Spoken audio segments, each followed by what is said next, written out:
Imagina que dejas tu hogar, tu país y a tus hijos para construir un futuro mejor.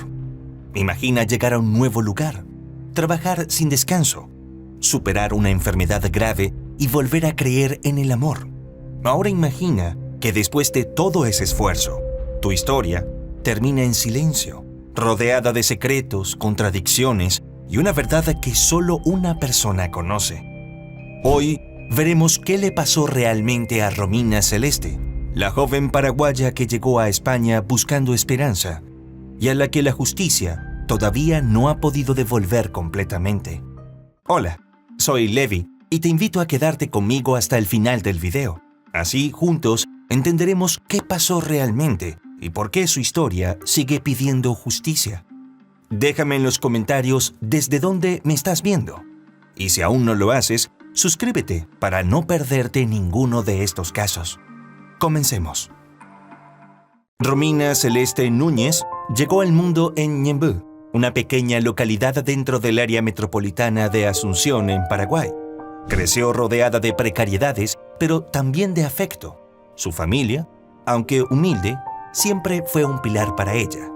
Desde muy joven entendió que la vida no iba a ser sencilla. Aún así, lo que más destacaba de Romina era su capacidad de sonreír, incluso en los momentos más complejos. A los 18 años se convirtió en madre por primera vez, un acontecimiento que marcó profundamente sus prioridades.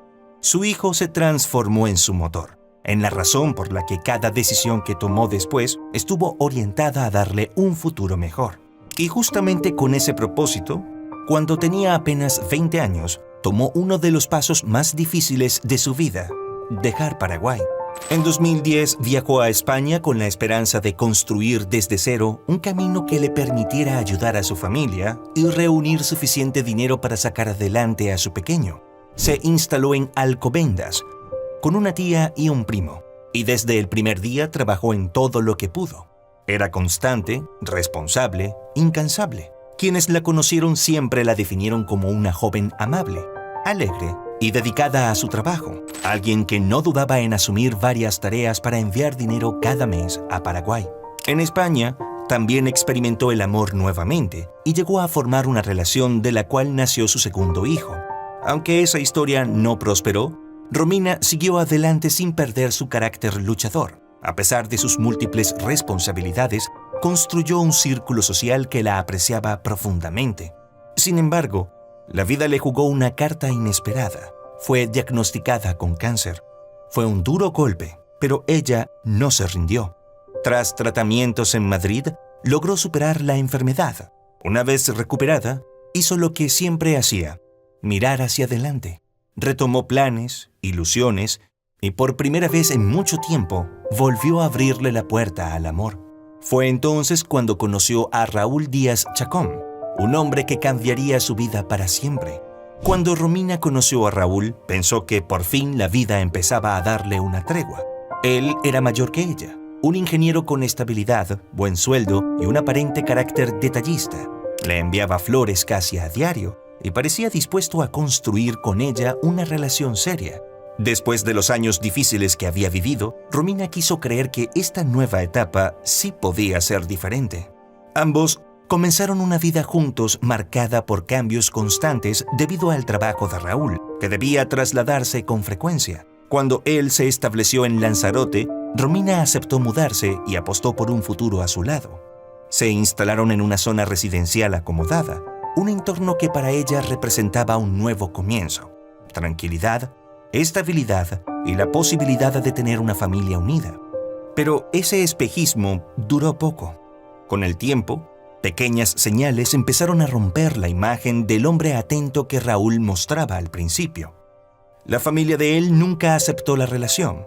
La diferencia de edad era solo una de las excusas. La familia de Romina también tenía sus reservas, aunque Raúl se encargaba de aparentar cercanía llamándolos constantemente para ganar su confianza. La realidad dentro de la casa era distinta.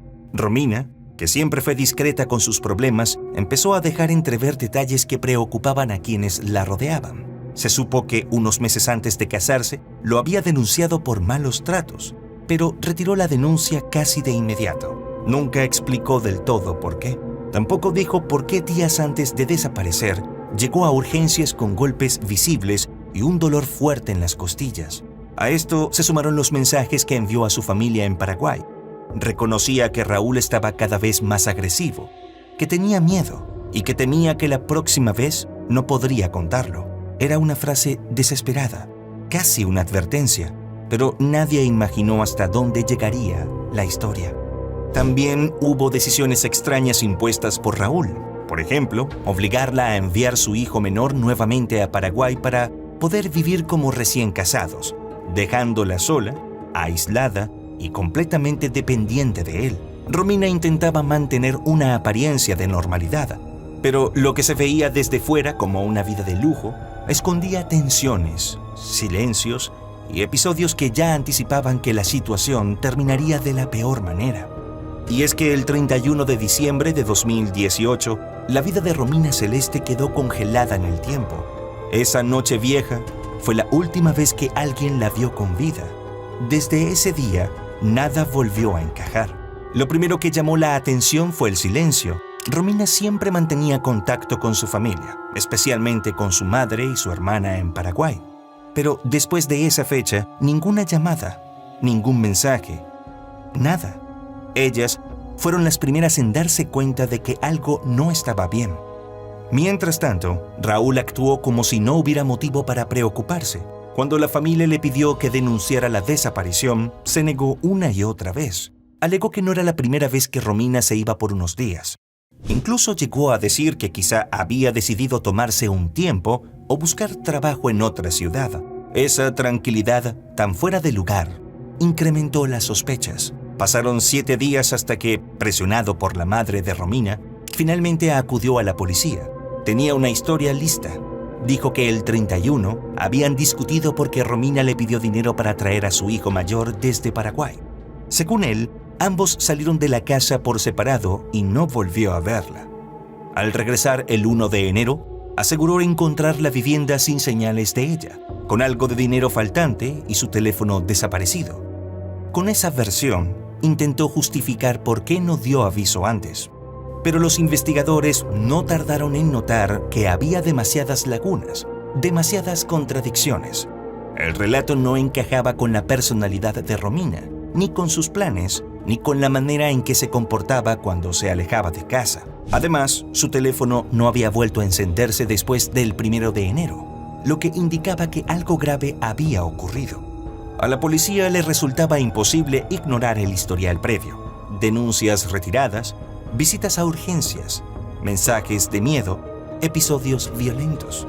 Todo apuntaba a que la relación había sido mucho más conflictiva de lo que Raúl admitía. La supuesta calma con la que él hablaba de la desaparición y su actitud evasiva solo aumentaron las sospechas. En ese momento, aunque no existían pruebas suficientes para detenerlo, la investigación ya se había puesto en marcha, y lo que descubrirían después sería aún más inquietante.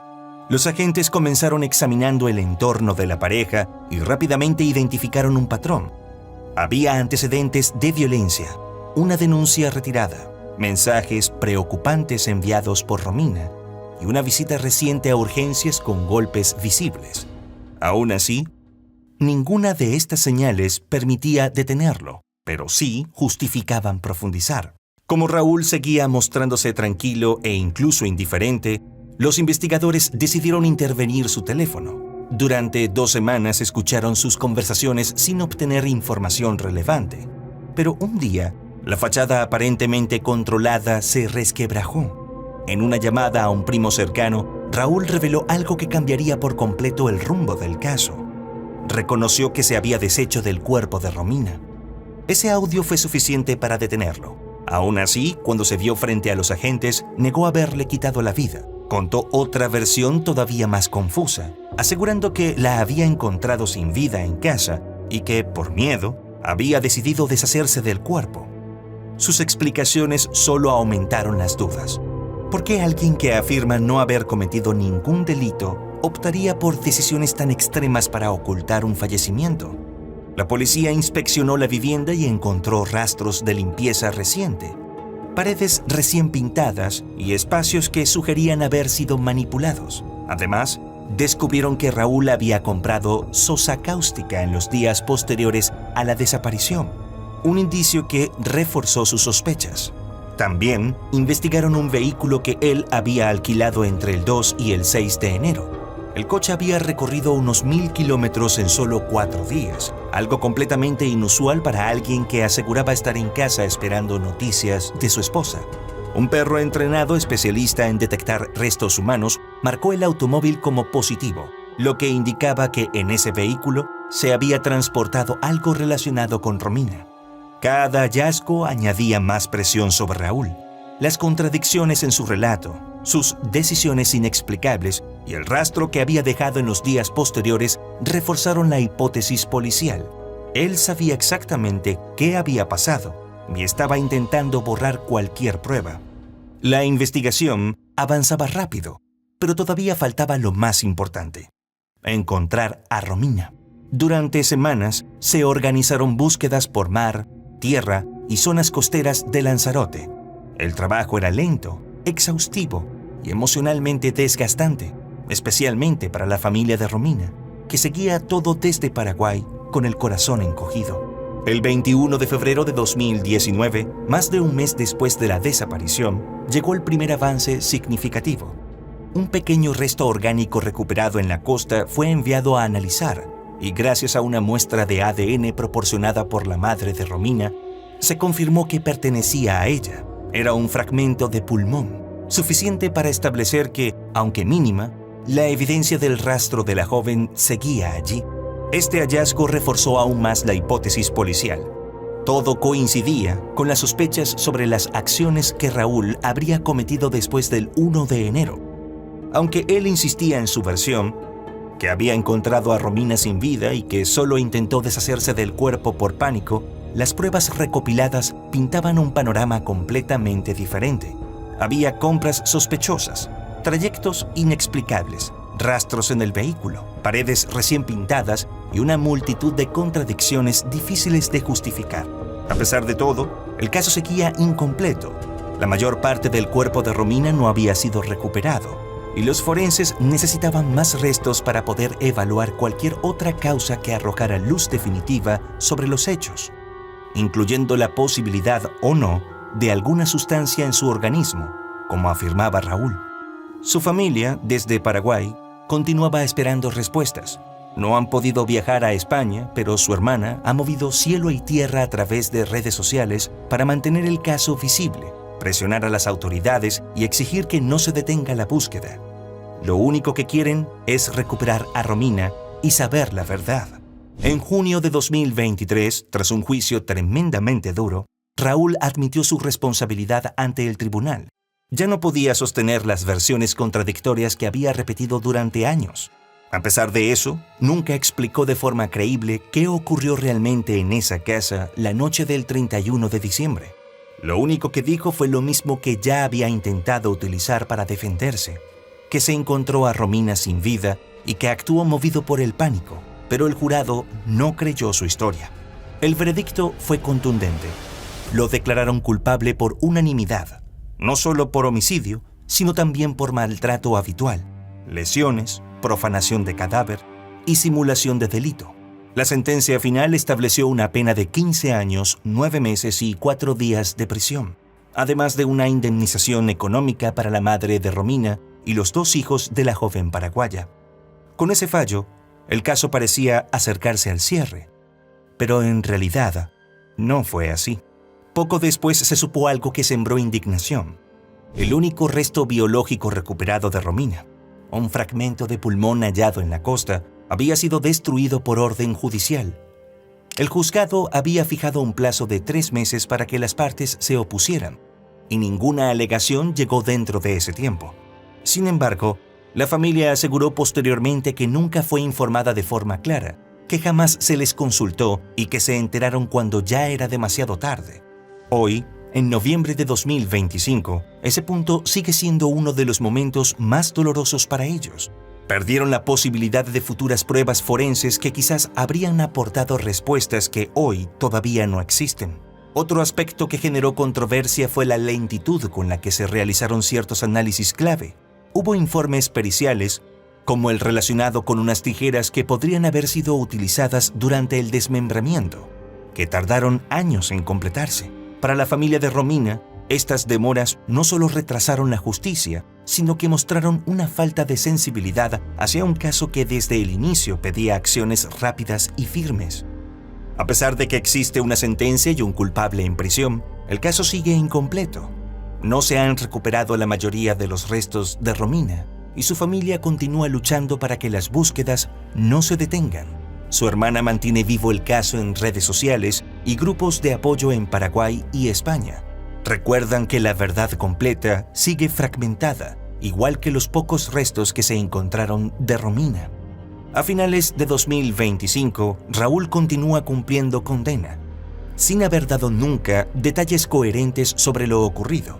No ha mostrado arrepentimiento real, ni ha ofrecido información que permita recuperar lo que falta del cuerpo de Romina. Su silencio sigue siendo una herida abierta para la familia. Hoy, más de 7 años después de aquella noche vieja, lo único que la familia de Romina desea es algo que debería haber sido sencillo desde el principio: poder despedirse de ella con dignidad y saber toda la verdad. El caso de Romina Celeste sigue siendo uno de esos que dejan un vacío enorme, incluso con una sentencia firme. Sí, hay un culpable condenado, pero la verdad completa continúa incompleta. Todavía faltan respuestas y aún no se han recuperado todos sus restos. Su familia, desde Paraguay, sigue luchando para que no se olvide su nombre y para que algún día puedan darle el descanso que merece. Romina buscó un futuro mejor y terminó envuelta en una tragedia que nunca debió ocurrir. Gracias por acompañarme en este caso. Si te interesa que sigamos profundizando en historias como esta, te invito a dejar tu like, compartir el video y contarme en los comentarios desde dónde nos estás viendo. No olvides suscribirte para apoyar este espacio donde juntos analizamos, recordamos y exigimos justicia. ¿Sabías que uno de los casos más impactantes de España sigue sin resolverse? A pesar de más de una década de investigaciones, búsquedas y versiones contradictorias.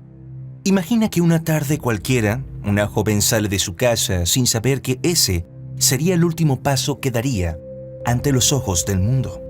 Su nombre era Marta del Castillo, y su desaparición no solo estremeció a Sevilla, sino que dividió a todo un país entre la indignación, la impotencia y la necesidad urgente de respuestas. Quédate hasta el final porque hoy repasaremos cada pieza de este rompecabezas, cada giro inesperado y cada silencio que, 16 años después, sigue impidiendo que la verdad salga a la luz. Marta del Castillo Casanueva nació el 19 de julio de 1991 en Sevilla, una ciudad cálida, vibrante y profundamente familiar. Era la hija mayor de Antonio del Castillo y Eva Casanueva, y creció rodeada de sus 2 hermanas menores, Lorena y Mónica, en un ambiente tranquilo y cariñoso dentro del barrio sevillano de Tartessos. Para cualquiera que la conociera, Marta irradiaba luz propia. Era alegre, muy cercana con su familia y tremendamente leal a sus amistades. Sus amigos la describían como una joven dulce y generosa, siempre dispuesta a escuchar y a tender la mano. Tenía esa mezcla genuina de inocencia y determinación que caracteriza a muchas adolescentes de su edad. Amaba la música, disfrutaba las tardes con su grupo y soñaba con un futuro lleno de proyectos. Era responsable, respetuosa con sus horarios y nunca daba un disgusto en casa. Por eso, para sus padres, cada salida era una rutina tranquila, jamás un motivo de preocupación. Su vida transcurría entre las clases, los planes con amigos y el calor familiar. No había nada que hiciera presagiar que Sevilla, su ciudad, sería el escenario de uno de los casos más mediáticos y dolorosos que marcarían a toda España. Marta tenía solo 17 años y todo por delante. Pero su historia, llena de energía y planes, quedó congelada para siempre una tarde de enero de 2009. El 24 de enero de 2009 comenzó un día cualquiera para la familia de la joven. Era sábado y en casa todos llevaban un ritmo tranquilo. A media tarde, alrededor de las 5, Antonio del Castillo regresó del supermercado cargado con bolsas. Al abrir la puerta, encontró a Marta totalmente preparada para salir. Ella, con esa naturalidad de siempre, le comentó que saldría a un barrio animado y muy frecuentado por jóvenes. En ese mismo instante, algo le llamó la atención. Cerca de la casa estaba Miguel Carcaño, el exnovio de Marta. Antonio nunca había tenido buena intuición con él. La relación no le hacía ilusión y además desconfiaba profundamente de que su hija se desplazara en moto con ese chico. Aún así, la conversación entre padre e hija fue breve y cariñosa. No tuvo motivos para pensar que algo no iba bien.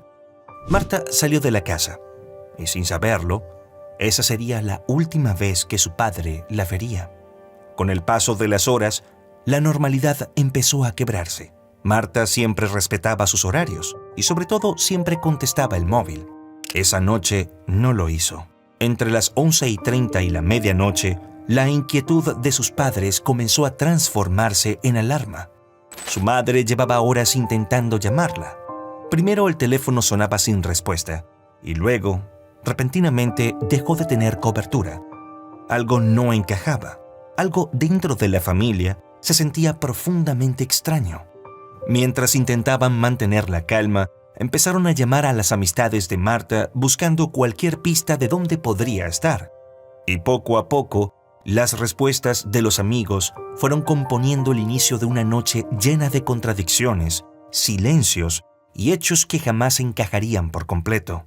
La primera pista que obtuvo la familia vino de un amigo cercano llamado Ángel, quien le dijo a la madre de la chica que la había visto con Miguel alrededor de las 8 de la tarde, conversando en el puente de Triana. Era un dato, pero no resolvía nada. La incertidumbre solo crecía. Luego, la familia logró contactar a otro joven conocido, Samuel Benítez, quien aseguró no saber dónde estaba Marta, pero proporcionó el número de Miguel para que ella pudiera llamarlo. Cuando finalmente Miguel respondió, afirmó que había dejado a Marta en la puerta de su casa a las 21:30. Aquella afirmación, que más adelante se convertiría en la primera de muchas contradicciones, en ese momento no les dio tranquilidad, pero sí les confirmó que algo no iba bien. Las horas siguieron pasando sin señales de la joven, y finalmente, a las 2 de la madrugada del 25 de enero, el padre de Marta decidió hacer lo inevitable: acudir a la comisaría a denunciar oficialmente su desaparición. Antes de hacerlo, pasó por la casa de Miguel, quizá con la esperanza de hallar alguna pista, alguna luz encendida, algún movimiento, pero encontró todo completamente cerrado. Persianas bajadas, un silencio extraño, demasiado perfecto para ser casualidad. Aún así, el hombre siguió su camino hacia la policía, acompañado por Samuel Benítez, quien estuvo presente desde los primeros momentos del caso. La denuncia marcó el inicio de una búsqueda desesperada, un reloj que comenzaba a correr sin piedad. A partir de ese momento, familiares, amistades y vecinos se movilizaron por toda Sevilla. Llamaron, caminaron, preguntaron, revisaron cada rincón posible.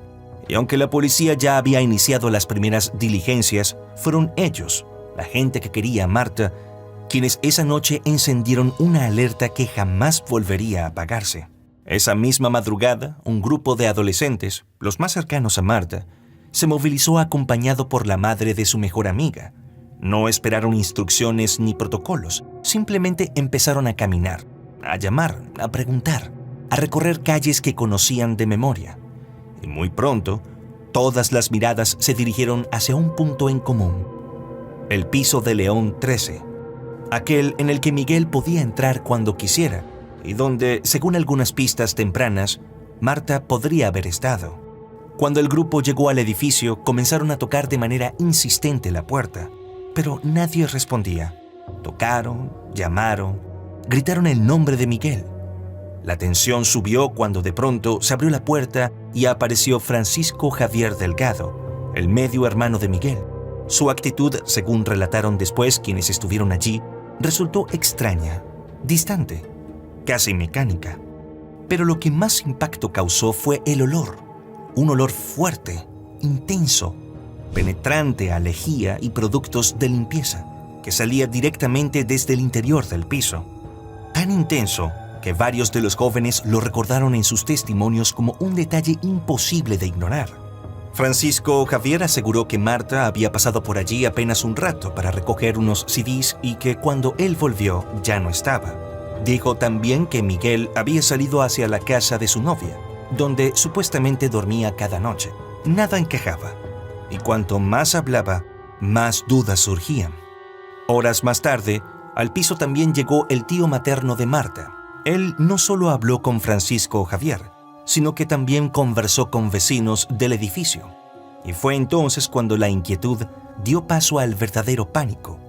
Uno de esos vecinos afirmó haber visto en plena madrugada a Miguel empujando una silla de ruedas por el pasillo, con un bulto encima que no supo identificar. Otro vecino dijo haber escuchado gritos, golpes y luego un chillido seco de mujer antes de que el silencio se adueñara del edificio. Aunque todavía no existían pruebas formales, la sensación de que algo terrible había sucedido dentro de ese piso se expandió rápidamente entre quienes buscaban a Marta. Y fuera del edificio, la ciudad entera empezó a despertar.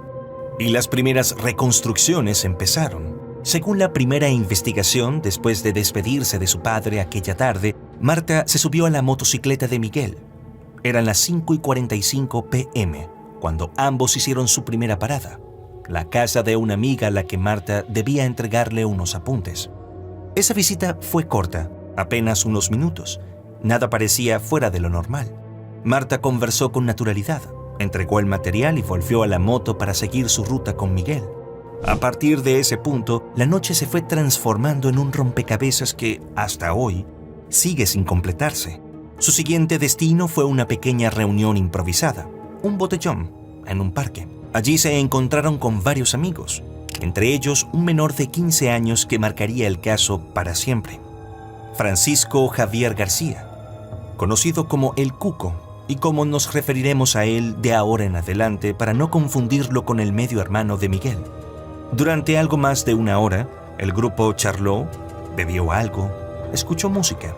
Nada llamó la atención. Marta no parecía preocupada ni alterada. Era simplemente una tarde más con su círculo cercano. Cerca de las 8 de la tarde, Miguel y Marta se retiraron del botellón, junto con el Cuco y otros jóvenes. El siguiente punto del recorrido fue el puente de Triana, donde se cruzaron con Ángel, el mismo amigo que luego informaría a la familia. Ángel declaró que estuvieron hablando unos 10 minutos, una conversación corta, normal, sin mencionar planes extraños ni tensiones con Miguel. Tras ese encuentro, Marta y Miguel continuaron solos. Aquí comienza la parte más crítica, el camino hacia el piso de León 13, un lugar que no formaba parte de la rutina habitual de Marta. El detalle más inquietante es que, para el momento de los hechos, Miguel ya no vivía allí de forma permanente. Ese piso pertenecía principalmente a su hermano Francisco Javier. Miguel, por su parte, estaba residiendo en otro lugar, con su nueva novia, una menor de 14 años, en otro municipio de Sevilla. Sin embargo, él tenía acceso libre a ese lugar, una puerta que podía abrir a cualquier hora, y esa noche decidió hacerlo. Según se sabe, Marta entró a ese piso pasadas las 9 de la noche. Lo que ocurrió dentro entre ella y Miguel es un agujero negro lleno de versiones contradictorias, silencios sospechosos y relatos cambiantes. Pero lo que sí está documentado es que alrededor de esas horas, el móvil de Marta dejó de dar señal. A las 21:12, su teléfono se desconectó por completo.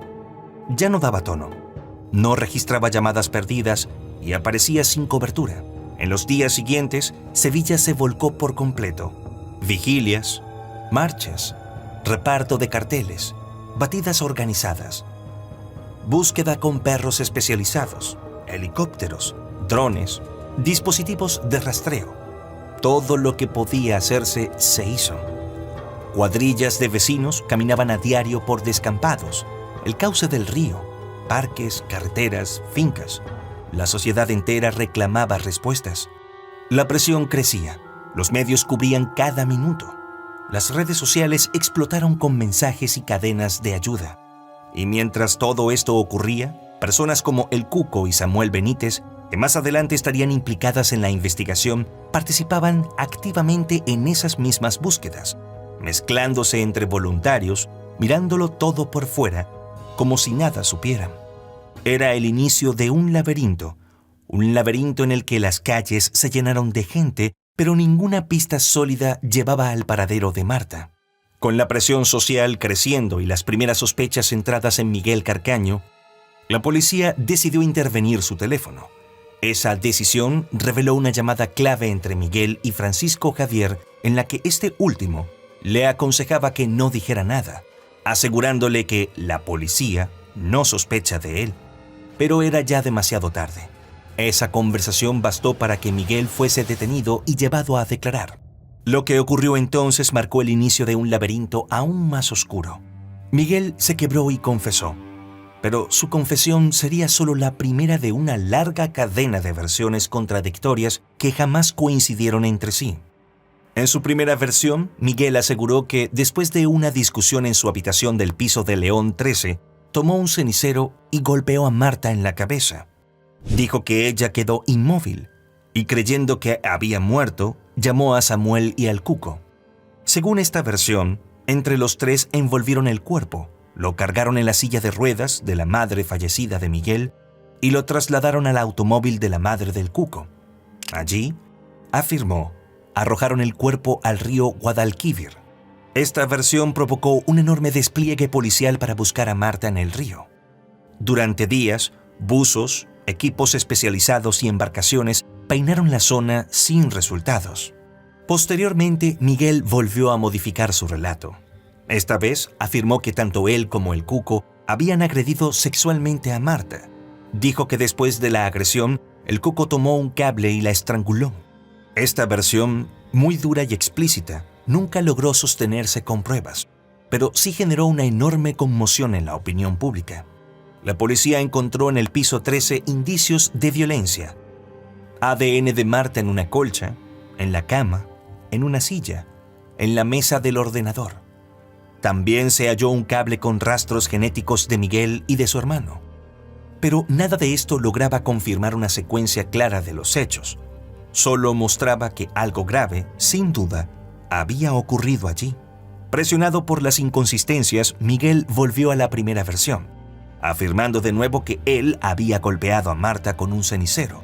Sin embargo, en esta ocasión se deslindó completamente de la desaparición del cuerpo, alegando que Samuel y el Cuco fueron quienes se encargaron de deshacerse de él. Esta variante parecía diseñada para protegerse, ya que, sin el cuerpo, era casi imposible determinar exactamente qué había ocurrido y quién era responsable. A estas alturas, Miguel Carcaño ya había presentado más contradicciones que certezas. Cada nueva versión movía la búsqueda de un lugar a otro, confundía investigadores, destruía patrones y debilitaba las posibilidades de hallar el cuerpo de Marta. A medida que Miguel multiplicaba sus versiones, tanto Samuel Benítez como el Cuco empezaron también a declarar, intentando desmarcarse de lo que él contaba. En sus primeras declaraciones, ambos habían coincidido con la primera versión de Miguel, aquella en la que él confesaba haber golpeado a Marta con un cenicero y ellos habían llegado después para ayudarle a mover el cuerpo. Sin embargo, al ver que Miguel cambiaba de historia constantemente, decidieron rectificar y retiraron todo, asegurando que solo habían declarado así por la presión policial y que eran inocentes. Para sostener sus nuevas versiones, comenzaron a presentar coartadas. Samuel afirmó que aquella noche había estado en otro lugar con su novia y varios amigos. Dijo que habían cenado en una hamburguesería hasta cerca de las 10 de la noche y que durante hora y media estuvo solo mientras ella iba a cambiarse, pero que alrededor de las 11:30 se reencontraron. Su novia y su grupo respaldaron la misma línea temporal. El Cuco presentó algo parecido. Aseguró que estuvo en 2 botellones diferentes, que salió del primero sobre las 8 y que llegó al segundo a las 9 de la noche, aunque nadie logró verlo allí hasta pasadas las 10, lo que dejó un vacío de tiempo señalado por los investigadores. Varios jóvenes que estuvieron en la zona declararon que, además, les había parecido extraño que el Cuco apareciera con ropa distinta entre un botellón y otro. A esto se sumó que la defensa del Cuco presentó un boleto electromagnético de autobús que supuestamente probaba que había tomado el transporte público a una hora determinada. Sin embargo, ese boleto no demostraba absolutamente nada por sí solo, pues pudo haber sido marcado por cualquier persona a esa hora. Mientras tanto, las pruebas forenses empezaban a desmantelar el relato de inocencia de todos. Con el tiempo, las investigaciones desembocaron en varios procesos judiciales que terminaron de dibujar un escenario tan complejo como frustrante para la familia de Marta. Debido a que el cuco era menor de edad al momento de los hechos, la justicia tuvo que dividir el caso en dos juicios, uno exclusivo para él y otro para los adultos implicados. En marzo de 2011, el juez absolvió al cuco de los delitos de asesinato y agresión sexual. Consideró que no había pruebas suficientes para esos cargos y lo condenó únicamente por encubrimiento, imponiéndole 3 años en un centro de menores. Tras cumplir 2 años, en marzo de 2013, quedó libre. Durante ese tiempo, Samuel y Francisco Javier también lograron salir de prisión antes del juicio y enfrentaron el proceso en libertad. Finalmente, los 2 hombres y una mujer llamada María García, la novia de este último, fueron absueltos, algo que generó un profundo descontento social y una indignación aún mayor dentro de la familia de Marta, que siempre creyó que todos ellos sabían más de lo que habían dicho. Mientras tanto, Miguel Carcaño fue el único condenado por la muerte de Marta. Aunque inicialmente se solicitaban 52 años de prisión, terminó recibiendo una pena de 20 años que más tarde fue elevada a 21 años y 8 meses. A pesar del peso de la condena, el hecho de que siguiera sin aparecer el cuerpo mantuvo la sensación de que la justicia había quedado incompleta. A esto se sumó la percepción pública de que la influencia política de la madre de María García, una dirigente del Partido Socialista en Sevilla, pudo favorecer la absolución de su hija, un comentario recurrente entre quienes seguían el caso, aunque nunca probado formalmente. Con estas sentencias, casi todos los implicados quedaron libres de responsabilidades graves, y solo uno pagó por una versión de los hechos que nadie sabía si era real, fragmentada o acomodada a sus propios intereses, mientras la pregunta clave seguía sin respuesta: ¿dónde está Marta? Tras las sentencias y con casi todos los implicados en libertad, Miguel Carcaño volvió a sorprender a la justicia presentando una nueva versión de los hechos que señalaba directamente a su hermano como el verdadero autor de la muerte de Marta. En este último relato, Miguel afirmaba que la discusión aquella noche no fue con Marta, sino entre él y su hermano. Según él, Marta habría intervenido para separarlos, y en ese momento su hermano habría tomado una pistola que guardaba en la vivienda y habría golpeado repetidamente a la joven en la cabeza con la culata, causándole la muerte. Para justificar que la policía no hubiese encontrado nada en los registros previos, Miguel añadió que su hermano se habría encargado de mover el cuerpo después para ocultarlo en otro lugar, insinuando incluso que podía haberlo cambiado de sitio más de una vez. Esta versión, sin embargo, fue considerada por el juez como fantasiosa e ilógica, especialmente porque Miguel no lograba mantener coherencia con ninguno de los detalles que había declarado anteriormente. A pesar de ello, la policía revisó la finca de Majaloba, donde él aseguraba que su hermano había enterrado a Marta, en más de una ocasión, sin hallar rastro alguno.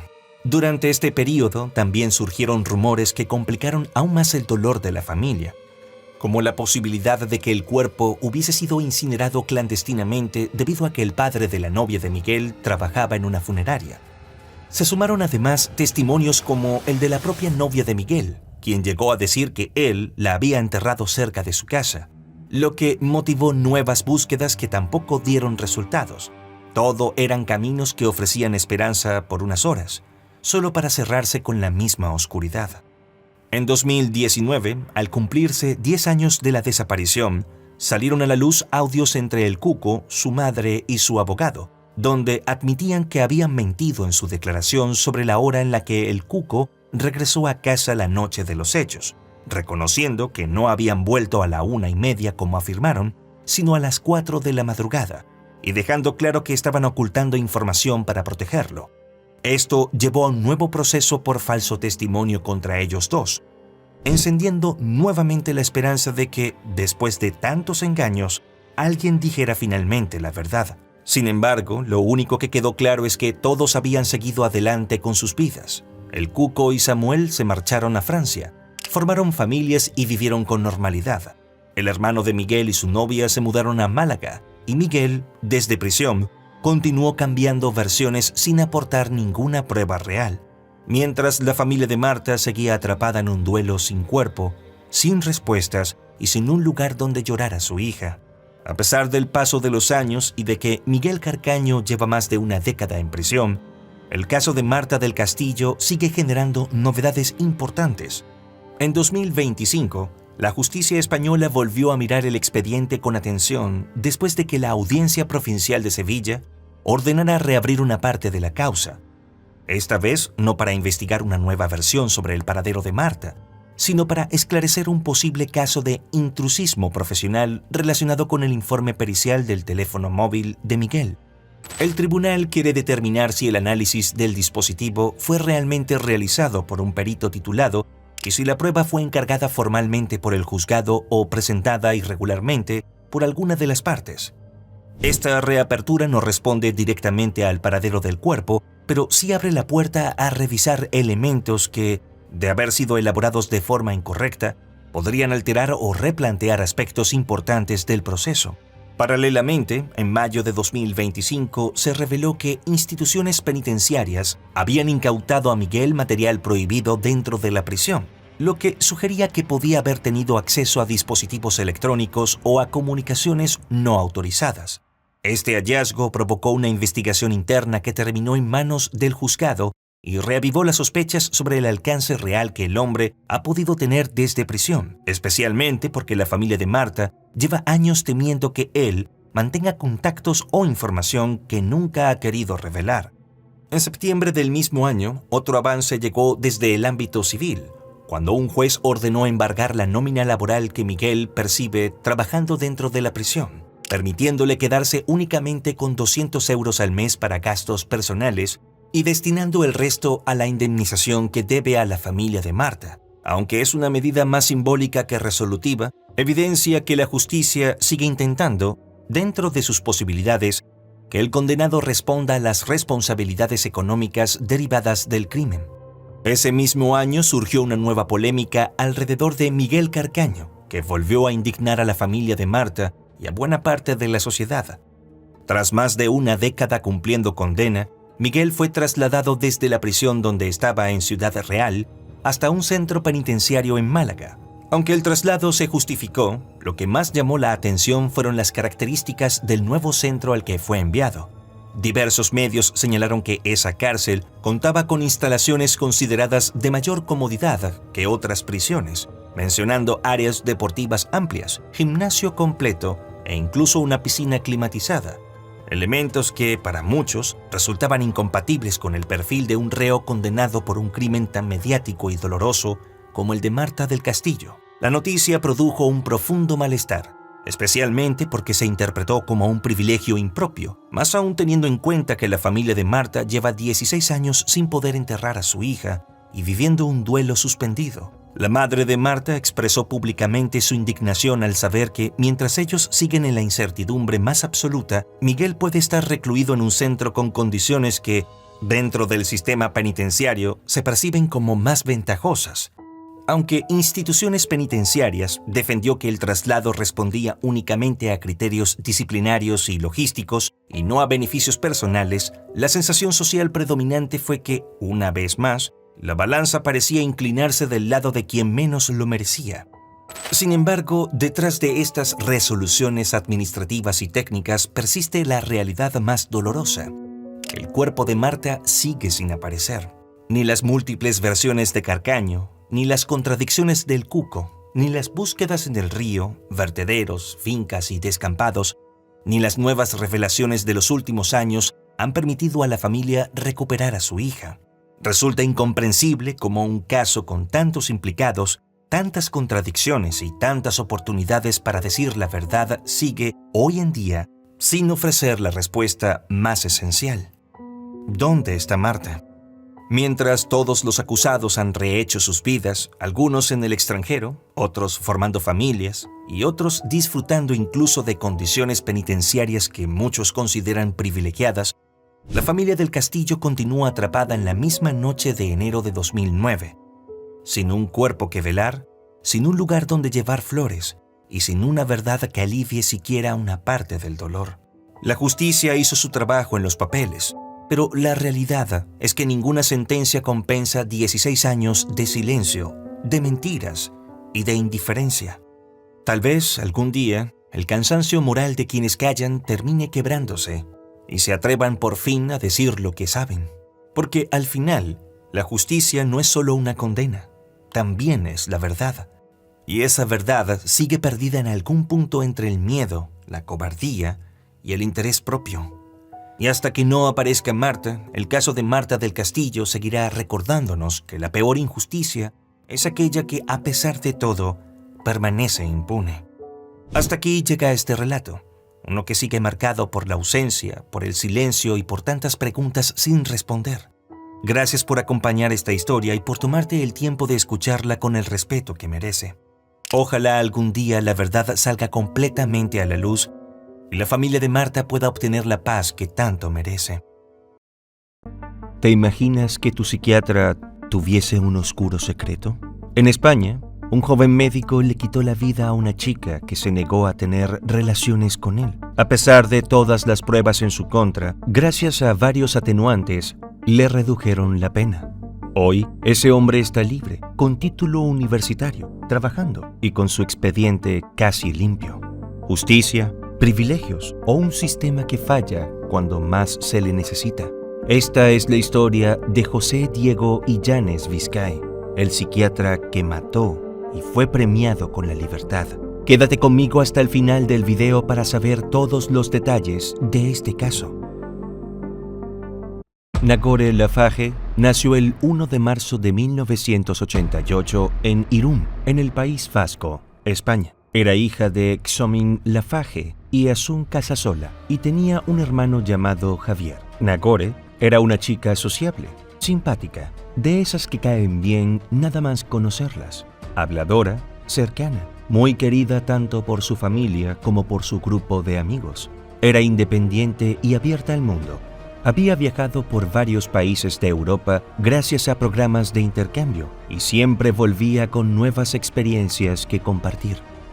Cuando entró a la universidad, descubrió lo que se convertiría en su verdadera vocación: la enfermería.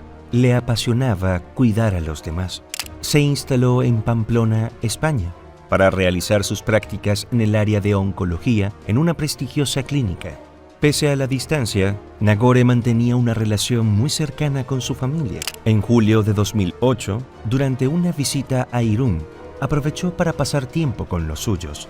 El 28 tenía que volver a Pamplona, pero antes quiso disfrutar de los Sanfermines, una fiesta muy popular en España.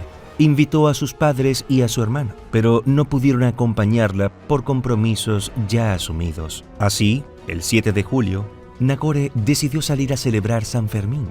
Le encantaba el ambiente de fiesta y estaba disfrutando junto a sus amigas en el casco viejo de Pamplona. Como era habitual, mantenía contacto constante con su madre. Aquella madrugada, a eso de las 5 de la mañana, Asun vio una llamada perdida de su hija. Se escuchaba música de fondo, como si estuviera en un bar. Nagore seguía de fiesta. Asun sabía que por las celebraciones probablemente no hablaría mucho con ella ese día, así que se fue a trabajar tranquila, pensando en llamarla al volver. Pero por la tarde intentó contactar con Nagore en varias ocasiones y no obtuvo respuesta. Al día siguiente, Asun recibió una llamada que le congeló la sangre. Las autoridades le pedían que se trasladara a Pamplona porque algo le había ocurrido a su hija. Ella no podía creerlo.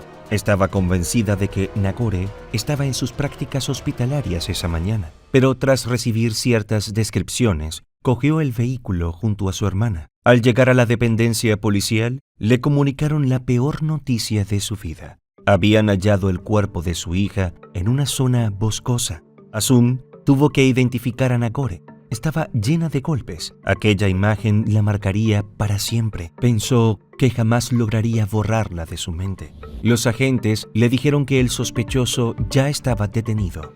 Mientras la familia intentaba asimilar el horror, los investigadores comenzaron a reconstruir los hechos, y el punto de partida fue la madrugada del 7 de julio, durante las fiestas de San Fermín. La mañana del 7 de julio de 2008, entre las 7 y las 8 de la mañana, La fiesta llegaba a su fin. Un grupo de 3 chicas, estudiantes de enfermería, se cruzó con un joven que conocían, José Diego y Janes Vizcay. De José Diego se sabe que es licenciado en medicina. Estaba a punto de terminar su especialidad en psiquiatría. Trabajaba como residente en el mismo lugar donde Nagore realizaba sus prácticas. Tenía una vida cómoda, familia bien posicionada, una novia también médica y un apartamento recién comprado. Todo apuntaba a un futuro brillante. Los 4 comenzaron a charlar mientras se dirigían al portal del piso donde vivían las chicas. Se sentaron un rato en la entrada para conversar y poco después apareció Nagore, quien era compañera de piso de las jóvenes. Se saludaron, intercambiaron algunas palabras y en cuestión de minutos, ella y José Diego decidieron marcharse juntos al apartamento de él. Parte de ese trayecto quedó registrado por las cámaras de seguridad de la zona. En las imágenes se les ve caminando. Y hay un detalle que llamó especialmente la atención de los investigadores. José Diego sujetaba a Nagore por la cintura y el codo. Al llegar al apartamento de José Diego, todo se descontroló cuando Nagore se negó a mantener relaciones sexuales con él. A partir de ese momento, según la reconstrucción de los hechos, comenzaron a forcejear. El hombre, fuera de sí, la desnudó violentamente, incluso le arrancó la ropa interior. Fue entonces cuando Nagore le dijo con total claridad que no quería continuar. Aquella negativa desató en él una reacción brutal. La golpeó con fuerza, la agredió físicamente y finalmente la asfixió hasta acabar con su vida. También se supo que, según el testimonio de su madre, durante la agresión, José respondió una llamada de ella. La mujer declaró que no escuchó nada fuera de lo normal. Esa llamada duró apenas 9 segundos. En esa misma línea, también se supo que Nagore logró algo impresionante. Aprovechando un descuido de José Diego, consiguió marcar a emergencias. La operadora escuchó sonidos, algún ruido de fondo, pero no llegó a entender lo que estaba ocurriendo. Tras cometer el asesinato, José Diego no pidió ayuda para Nagore, no llamó a la policía ni a emergencias. Lo único que hizo fue llamar a un compañero del hospital, pidiéndole ayuda para encubrir lo ocurrido. Ya no buscaba salvar una vida, solo quería ocultar lo que había hecho. El compañero del hospital al que José Diego llamó no se quedó de brazos cruzados. Alarmado por lo que había escuchado, fue directo a las autoridades y les informó de la conversación. Aclaró que no sabía si lo que había pasado había sido un accidente o algo intencional, pero su testimonio fue clave para activar la búsqueda. Sin embargo, desde esa llamada hasta que lograron ubicar a José Diego, el joven continuó cometiendo atrocidades. José Diego le cortó 2 dedos a Nagore y le quitó todos los anillos, intentando que no pudieran identificarla. Luego fue a buscar el vehículo de su padre, que estaba en casa de su familia, y lo llevó al garaje de su vivienda. Allí bajó el cuerpo sin vida de la joven, cargó las bolsas en el auto y condujo hasta una zona boscosa cercana a unos 35 kilómetros de Pamplona. Era un sitio que conocía bien porque sus padres tenían allí una casa. Quiso simular un robo. Dejó el cuerpo vestido con la ropa típica de los Sanfermines, pantalón y camisa blancos, pañuelo rojo y una chaqueta. Y a unos 100 metros arrojó una bolsa con las joyas de Nagore y el cuchillo con el que le había agredido. Horas después, una vecina que paseaba a sus perros se cruzó con algo que parecía un bulto. Uno de los animales empezó a olfatear y ella, al acercarse, se dio cuenta de lo que había encontrado. De inmediato llamó a la policía. Unas horas más tarde, cerca de la medianoche, José Diego fue hallado por su familia dentro del mismo coche con el que había trasladado el cuerpo. Según sus familiares, tenía síntomas de hipotermia y hablaba de quitarse la vida. Más tarde, fue detenido en la casa de sus padres. Mientras tanto, la investigación continuaba y los exámenes forenses realizados al cuerpo de Nagore confirmaron la brutalidad del ataque. Tenía el cráneo fracturado, la mandíbula rota, múltiples golpes en el rostro, el cuello y lesiones internas. Los peritos concluyeron que fue golpeada de forma prolongada.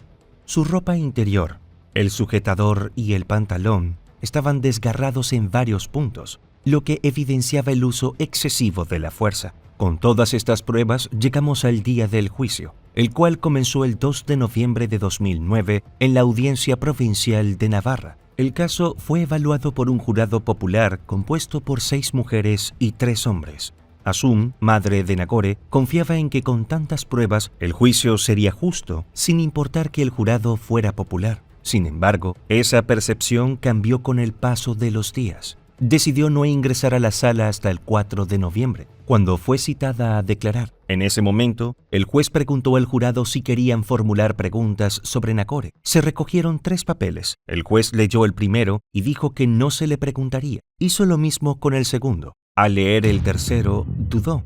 Y finalmente dijo que, aunque no debería hacerle esa pregunta, lo haría. Y seguido de esto, le preguntó si Nagore era ligona, refiriéndose a si solía relacionarse con muchos hombres. Ante esto, Asum se cuestionó a quién estaban juzgando realmente. Consideró completamente fuera de lugar que se intentara responsabilizar a su hija por lo sucedido.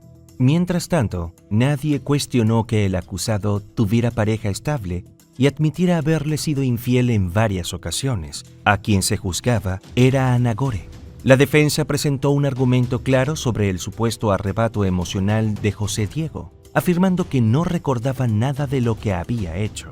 Durante el juicio se mostraron fragmentos de la reconstrucción de los hechos, en los que se le podía ver excesivamente nervioso, al punto de generar dudas entre los presentes sobre si realmente estaba actuando en ese estado de confusión. José Diego declaró que no recordaba ni la voz de la víctima ni quién era ella. Sin embargo, varios peritos declararon que estaba mintiendo. Explicaron que no era coherente un supuesto estado de pérdida de conciencia con lo que hizo después: envolver un cuerpo, conducir más de 30 kilómetros y llamar a un amigo buscando ayuda para encubrir el crimen. La defensa intentó justificar el hecho apelando al estado alcohólico del acusado, pero la fiscalía fue contundente. Argumentaron que beber en exceso no es una excusa válida. Además, algunos amigos de José Diego testificaron que, aunque había bebido, no estaba ebrio ni había consumido una cantidad excesiva de alcohol esa noche. También prestó declaración el amigo que recibió la llamada de José Diego.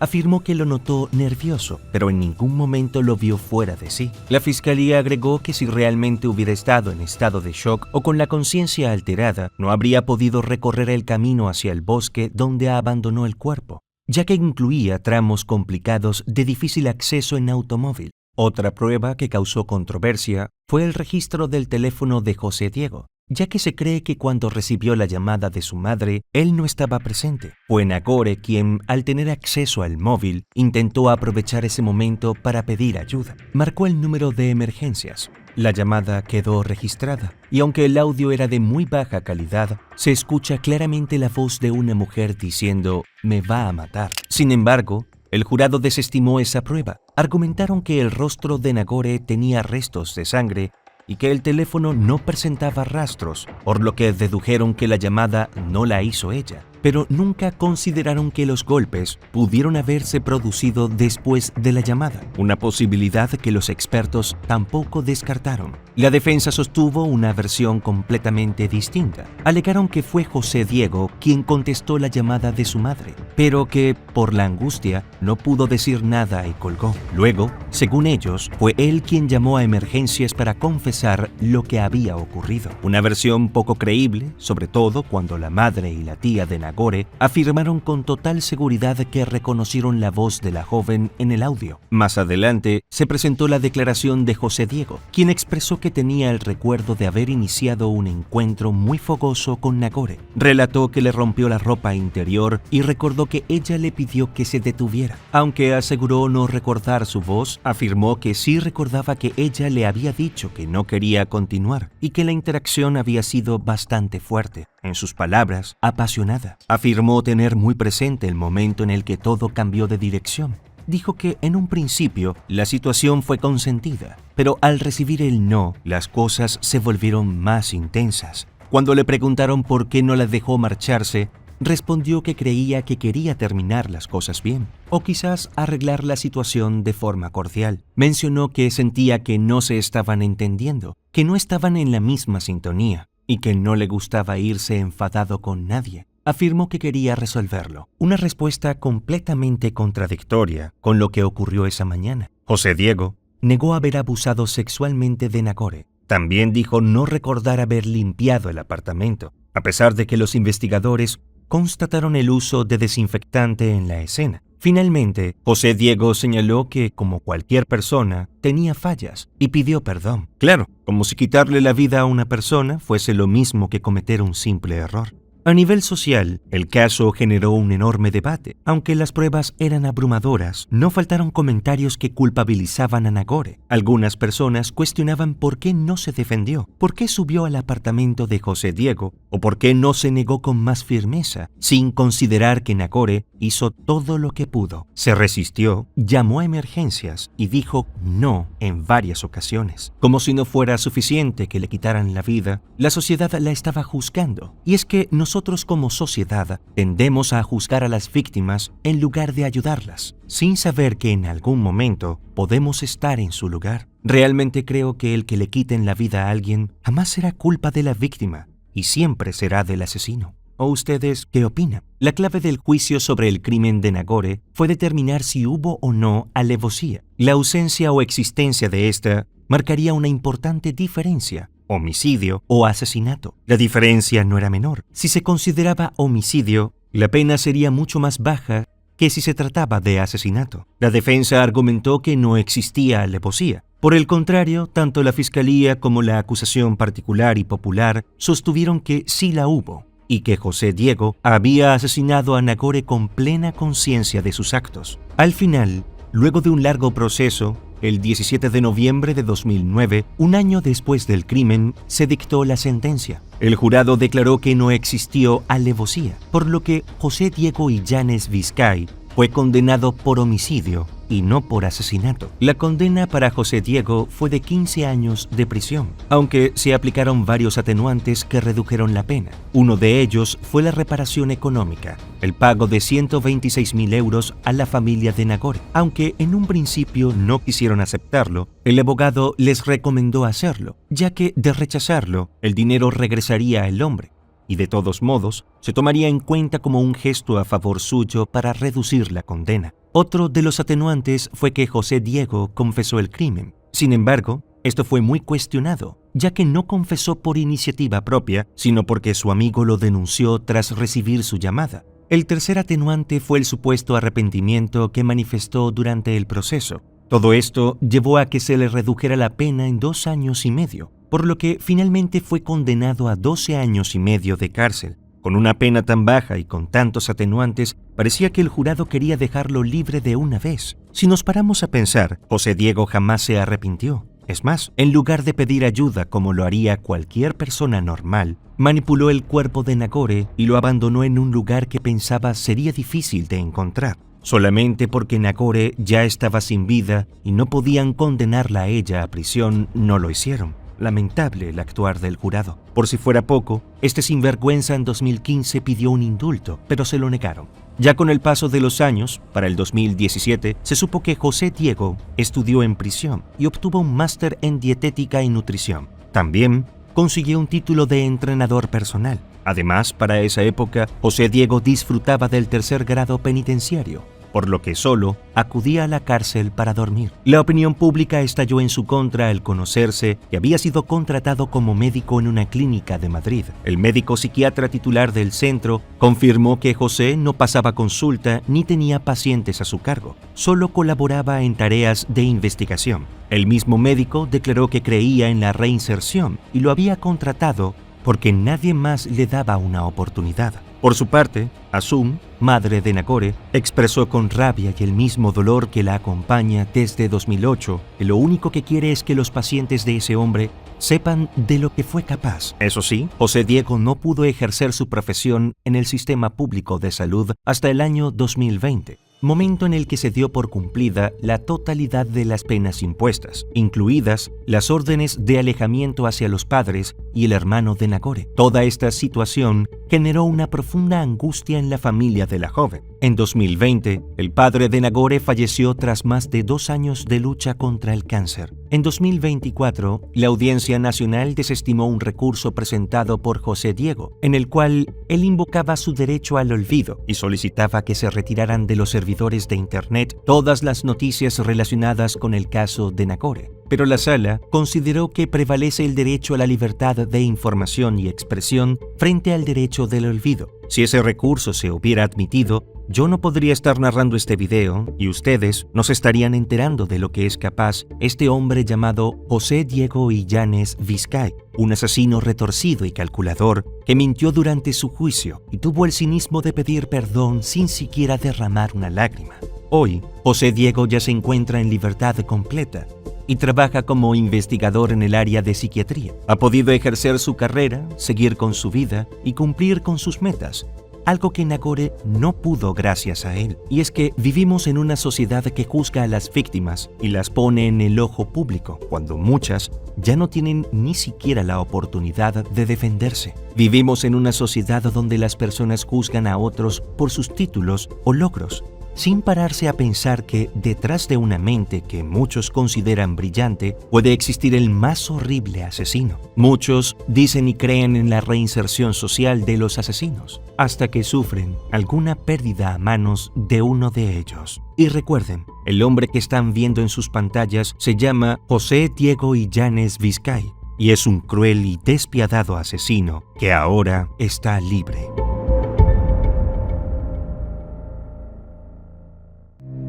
Y bueno, hasta aquí un caso más. No te olvides antes de irte de dejar tu me gusta y suscribirte si este contenido te ha parecido interesante. Hasta otro episodio más de Detectives Criminales.